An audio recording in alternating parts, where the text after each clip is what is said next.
O texto evangélico lembra que não deve o homem separar o que Deus uniu.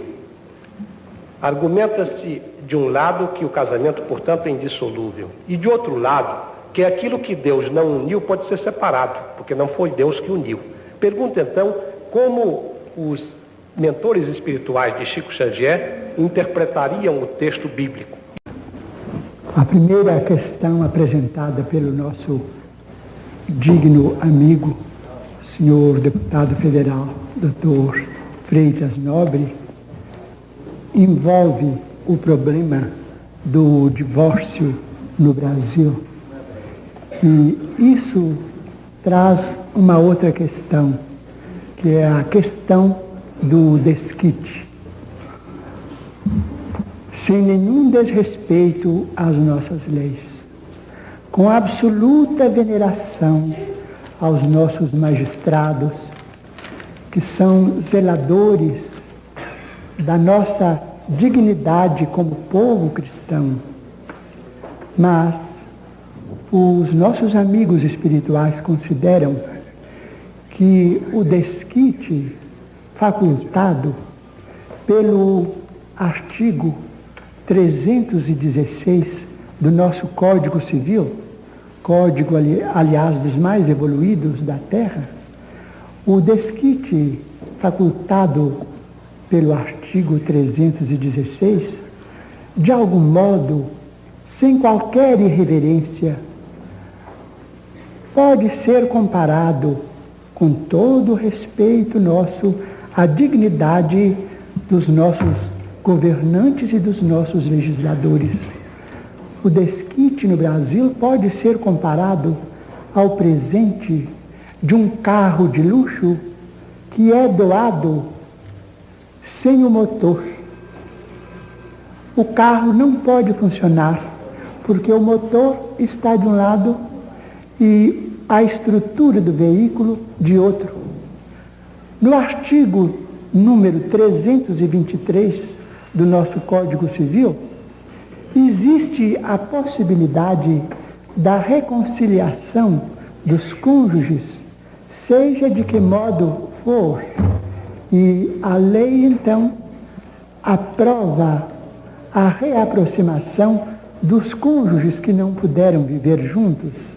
Então, é o trazimento do motor ao carro para que o carro venha a funcionar da mesma forma pela qual o carro foi considerado em dificuldade antes do reajuste. Por isso mesmo, nós que hoje vivemos em dimensões econômicas diferentes, em dimensões de intercâmbio diferentes, dimensões comerciais, dimensões diplomáticas muito diferentes daquelas que nos caracterizavam até 1916, quando o nosso código era herdeiro de muitas das idiosincrasias do Código de Napoleão, e já diferentes da Lei 4.121, de 27 de agosto de 1962, considerada como sendo o Estatuto da Mulher Casada. Nós que vivemos hoje em dimensões tão grandes de compreensão humana, nós consideramos o divórcio como medida humana, medida legítima, porquanto dói ao nosso coração quando ouvimos nas palavras públicas de nossos grandes magistrados a palavra desculpe-me, a palavra concubina, para designar senhoras distintíssimas, grandes mães de família que estão em segunda, terceira ou quarta união, com absoluto respeito ao regime monogâmico que impera em nossas relações.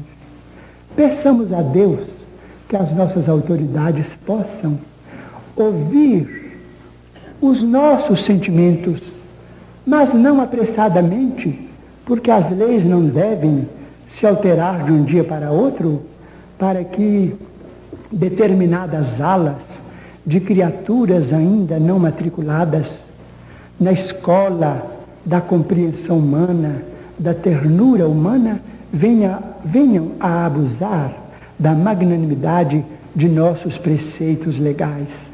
Mas vamos esperar que dias melhores venham para a família brasileira e que o divórcio possa ser consagrado por nós todos como medida humana.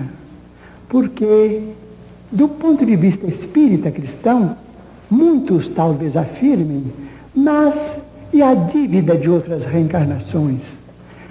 Muito bem, mas os nossos bancos fornecem moratórias, fornecem reformas.